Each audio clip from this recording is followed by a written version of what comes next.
There are white letters on a black background saying Thriving with Vision Loss with special guest Connor Standingready. This is a Zoom style interview with Michelle seated on the left in a purple shirt and purple headband in a blurred office, and Connor Standingready on the right wearing a dark suit jacket with a lighter shirt and headphones in a white room with a big window. Hi, and welcome to the next installment of the eleVIVO series, Thriving with Vision Loss. If you or anyone you know is struggling with vision loss and what comes next, check out our low-cost, one-of-a-kind utility at eleVIVO.com, elevivo.com. And if you want to see more interviews from some amazing folks who are thriving despite their vision issues, please drop a like and subscribe to our channel. Today's guest is Connor Standingready. Connor is a lawyer in Saskatchewan, Canada, specializing in family and Indigenous law. Hi, Connor. How are you today? I'm doing great, Michelle. Yeah, thank you for having me on the channel. How are you doing? I'm doing great. Thank you so much for asking. So, for those who don't know you yet, can you tell us a little about yourself and what you're doing these days? Yeah, sure. So, yeah, like you said, my name is Connor. I'm 33 years old. I've been practicing law for a little over 3 months. I'm relatively new, but like you said in your intro, I have a visual disability. But despite that, I've learned to overcome many barriers in my life, and I'm glad to do this interview because I hope that it will maybe reach somebody and inspire them to overcome their own adversities in their own life. So yeah, happy to be here. Uh-huh. Well, speaking of inspiring, you have a niece who said that you actually inspired her to come up and get more education.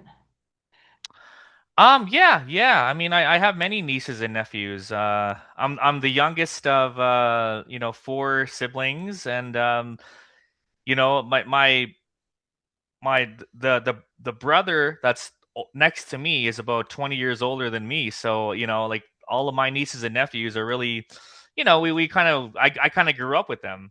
Hmm. So yeah, I guess that's fair to say. I have many nieces and nephews, and I really hope that they'll take my story, and they'll use it to like you said, to inspire them, and to pursue their goals and their dreams. Yeah. Yeah, I mean, it was really cool to hear her story because I mean, she had posted on your Facebook page. I was like, hey, wait a minute, I'm interviewing him. That was Yeah, cool. And I think exactly. she got her Yeah. social work degree. Yeah, she's going into social work, and I'm very proud of her. That's, I don't want to like talk to because it's her story to tell, right? But I yeah. mean, I'm very proud of her. She's gonna be a social worker, and she's going into her I don't know if it's her first year of university, but yeah, like I said, I'm very proud of her, and I That's really so wish her cool. well. Yeah. That is so cool. And it must be hard on the res to get, to get more as opportunities. Well, you gotta leave. You gotta Mhm. leave the res. So Mhm. for your listeners that don't know, yeah, I grew up on a reservation up here in Canada. White Bear first. Well, down in the States, you guys refer to us as Native Americans, but up here we're First Nations. So I grew up on the White Bear First Nation. Most of my life, and yeah, I mean, there's opportunities, but I mean, it's very limited. It really depends, right? Like not Yeah. every res is the same. So, Mhm. I mean, I was fortunate enough to grow up on a res that we're a relatively a bigger community, down Mhm. in Saskatchewan. So there Mhm. was a little bit more opportunities for me. So I mean, yeah, Mhm. I'm grateful for that. But if you want to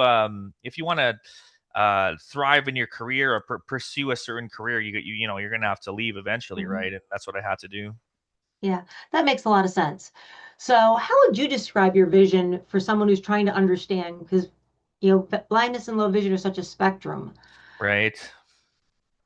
Well, I would describe my vision like so going back to about 2006, like I was able to actually see relatively well until I was about 13 years old, and then I had to undergo an eye surgery because my eyesight was deteriorating throughout that the whole time.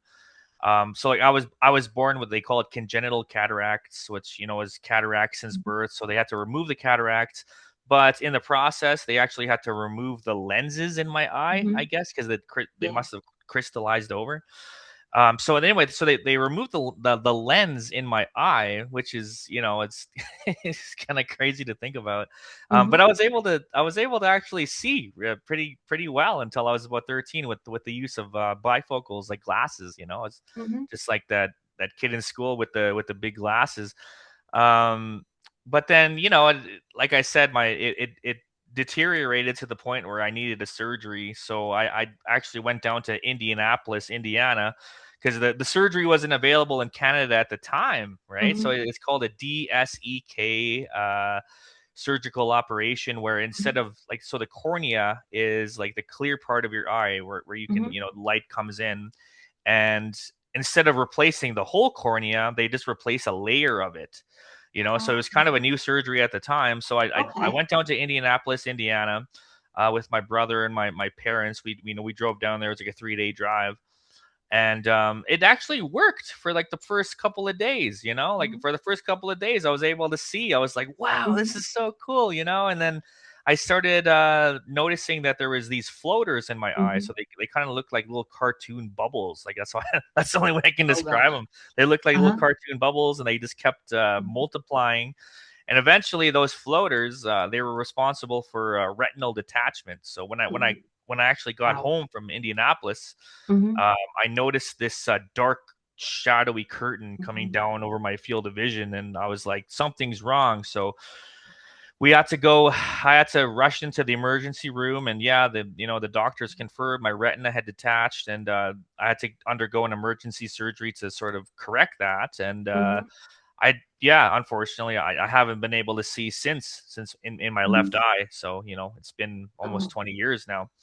And in my right eye, it's sort of the same. I mean, it's my right eye was never a good eye, but I still have Mhm. a little bit of navigational vision. I Mhm. can walk around without bumping into too many poles and You trees probably and have stuff. one up on me. I Oh walk into yeah. stuff, but for different reasons. Oh yeah, oh yeah. Well, especially like I was saying, it's pretty icy out here right now. We've Yeah. been having a couple of days where it's been nothing but blizzard conditions outside. Mhm. So yeah, it's kind of freezing out here right now. So yeah, we got to be careful not to slip. Yeah, I'm originally from Connecticut, and one of the reasons I left was because it's so cold.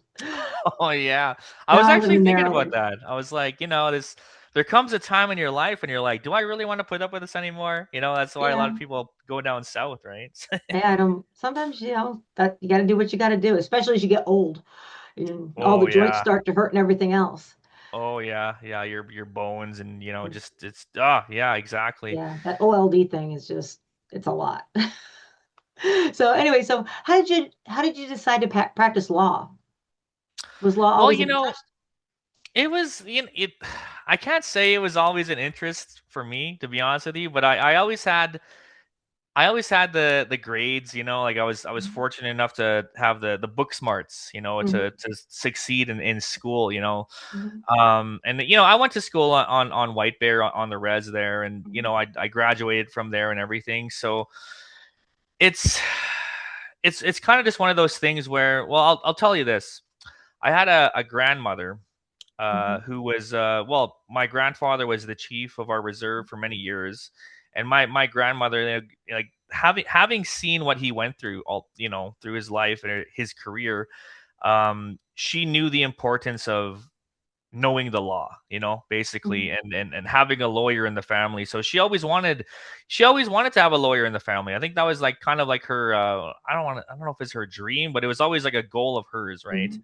Like she recognized the importance of it. So I always thought, okay, well, like I had a little bit of book smarts, so I said, well, why not me, right? So then I ended up applying to law school, and which is funny because a lot of my colleagues, like when you apply to law school here in Canada, there's about maybe 10, 15, 20 law schools you can apply to. Mhm. And I applied to one, right? And just so happens I got into that one, and Mhm. I'm like, okay, well, maybe this is meant to be. So yeah, then the rest is kind of history. So Yeah, that makes sense. Was there a point where you decided that, your vision wasn't gonna get in the way of your goals, that you were going to, go and do it?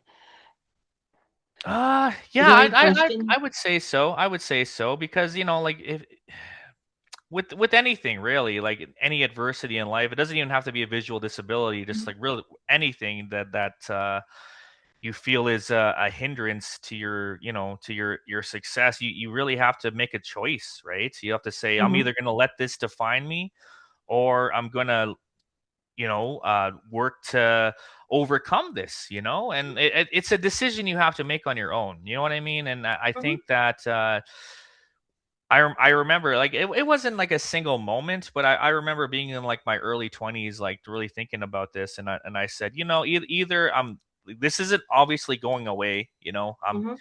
I'm I'm going to be like this no matter what. Mhm. I might as well just pursue my goals, Mhm. pursue my dreams, and either I'm gonna let this hold me back or I'm not. And I took a chance, and that here I am today. Mhm. That makes sense. So going back a little bit, you're a member of the White Bear First Nation. Are there a lot of people with vision impairment among the First Nations?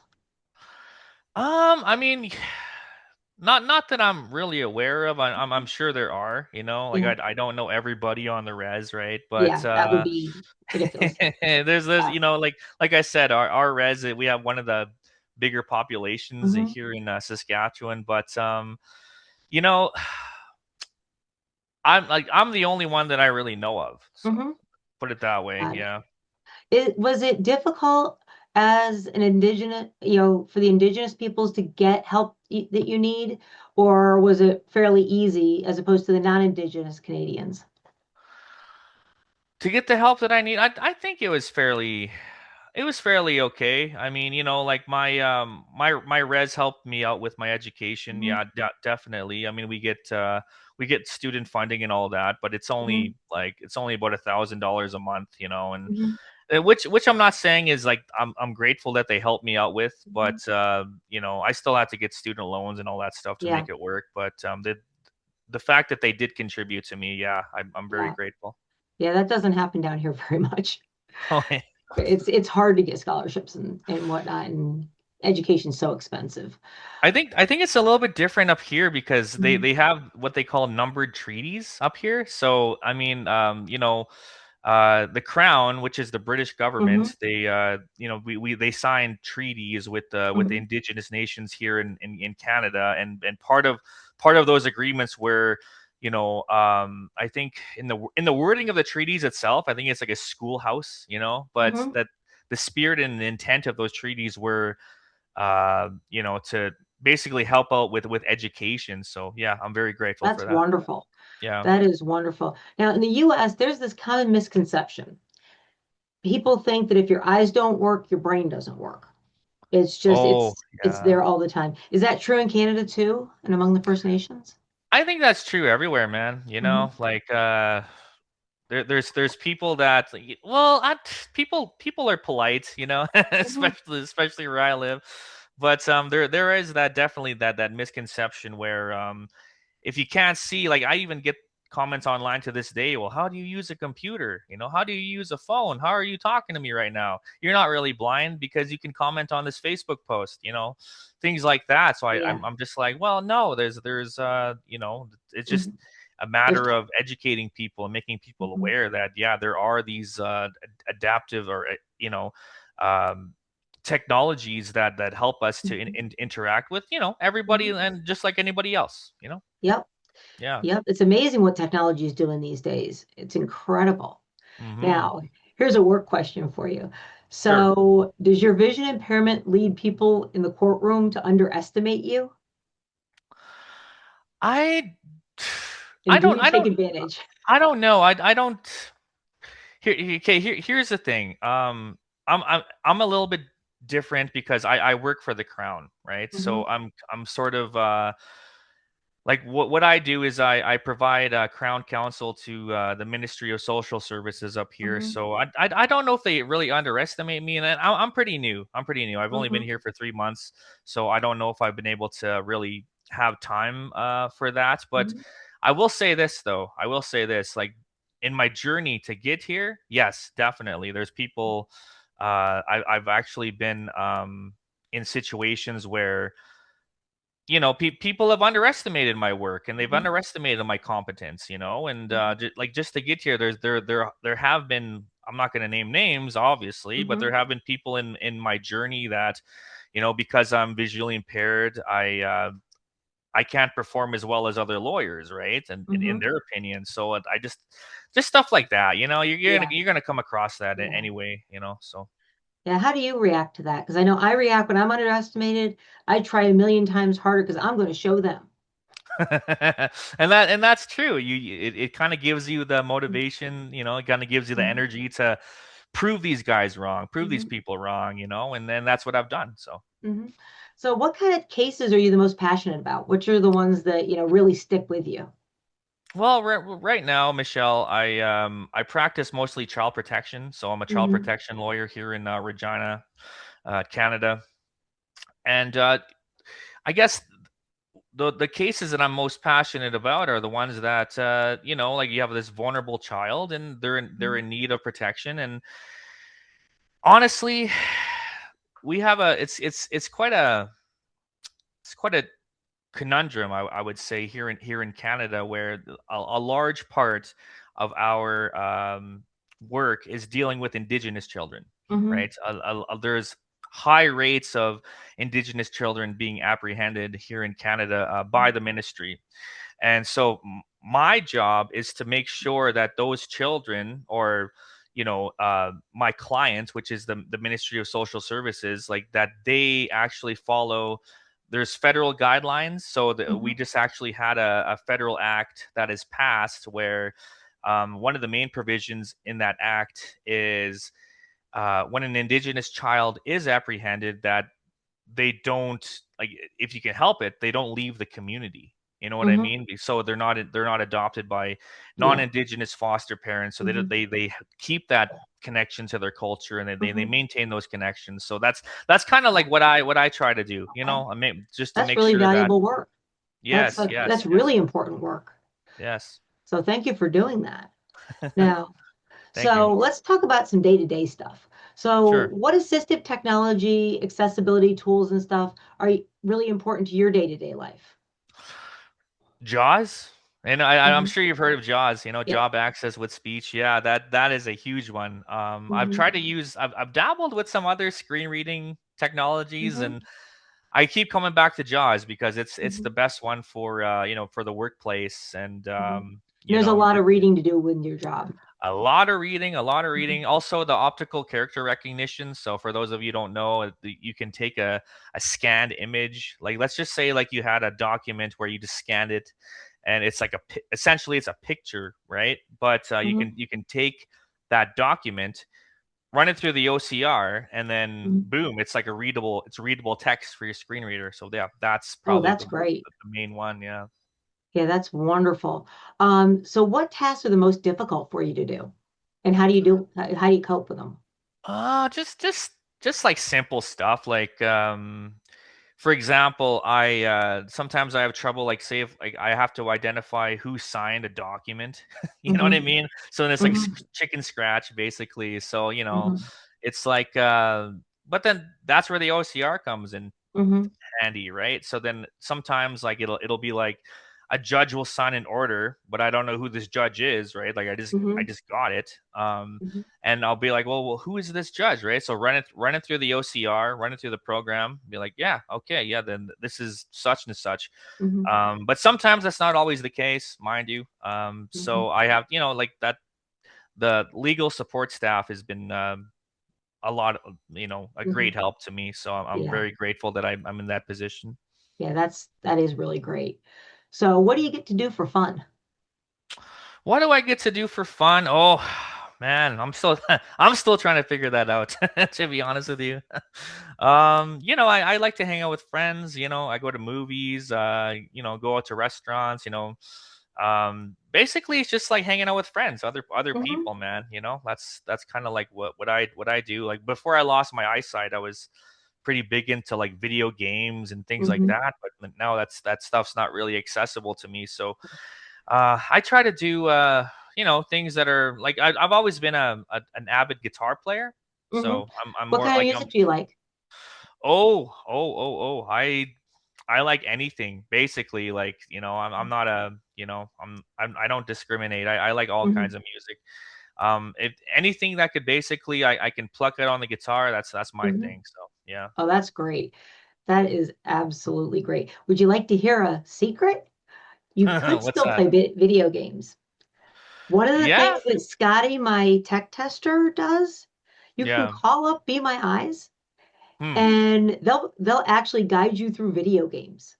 Oh, Scotty Games. It's really cool. And like, he'll have on his meta glasses and the person on the other side, they'll sit with him for an hour and help him play video games. that is awesome. That is awesome. So I'll try have it to out check because that that's out. pretty cool. Yeah. I was stunned. I was absolutely stunned. So And that, that's just, that's so cool, Michelle, because there's a lot that I don't know either. You know what mhm, I mean? I'm just now starting to, you know, uh find all of this stuff out. So yeah, mhm. that's great, man. That's awesome. Yeah. Scotty does a YouTube channel called The Blind Striker, and he actually reviews different stuff, and it's really cool. And he was telling me about it during his interview. I was like, really? You can play video games? He said, yeah, I Wow, can. that's so cool, man. That's so So cool. you have to look that one up. Yeah, for sure. So anyway, what brings you the most joy in life? That's a good question, man. What brings me the most joy would probably just be being of service to others. Mhm, I want to be useful. I want to make myself useful, and if I can be of service to you in some kind of way, like people, like lawyers, we get a bad rap, and but I think that I'd rather be in this position than it mhm, be, somebody else, because I think that I have a good heart, I have a good soul, I have morals. If a child is in need, I do my best to reunify that child with their parents. And mhm, sometimes that's the only way that happens is, sometimes the parents have to, they have to work the program as well, right? But I always fight for that. I'm always like, I I really want families to be mhm. together. So I'm really grateful that I'm in that position to sort of That makes advocate sense. advocate for that. So yeah, that's what brings me most joy, is like just being useful, just being of Mhm. service. Sounds like your grandmother's probably pretty proud of you. I hope she is. She passed away. She's not no longer with us, but Mhm, I hope I did make her proud. mhm, I really hope that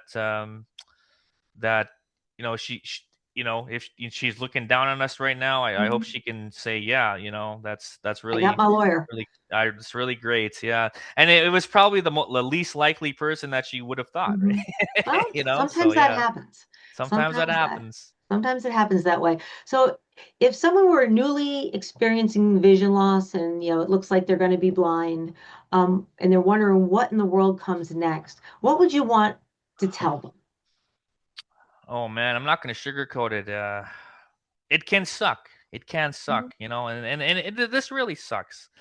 And but feelings are temporary. You know what I mean? Like, mhm, I know you're depressed now, you might be sad right now, but it gets better. It gets better, and mhm, I think the human will to live is so strong, where you're going to survive no matter what. So you're going to be okay. You'll be okay. Just find something that you're passionate about, find something that you want to do, that you can do, and just focus on that, what is it, Marcus Aurelius, and his book, he said the only thing you should really focus on is getting better at what you're doing now. mhm. So I think that that's really true, and I think that's really important. So just focus on something that you can do. Don't focus on what you can't do. Don't focus on what you lost. Focus on what you can do now, and just get better at it, and things will get better, I promise you. That's great advice for all of us, sighted, not sighted, no matter where we're from and who we are. If we all try to get better every day, then the world will be a much better place. And that's all you can really do. Mhm. So thank Yeah. you so much for joining us today, Connor. I wish you a very peaceful and joyful holiday season. And thanks for everybody else for joining us for eleVIVO's series, Thriving with Low Vision. For more great interviews showing that there is life after low vision and blindness, comment, like, and subscribe to our channel. If you know of anyone who's struggling with vision loss, or if you're struggling yourself and with what comes next, please check out eleVIVO.com, eleVIVO.com, for information and local resources that'll help you thrive despite your vision loss. Until next time, have the best day ever, and we'll see you on the other side. All right. Thank you, everybody. Thanks for tuning in to our series, Thriving with Vision Loss. If you'd like to learn more about thriving with blindness or low vision, check out eleVIVO.com/#free trial for a free 6-month membership for the first 1,000 people who sign up. If you'd like to be featured in an upcoming episode in our Thriving with Vision Loss series, email Michelle B at eleVIVO.com. That is MICHELLE B at eleVIVO.com. The white letters on the black background fade as Circles by Classless Act plays.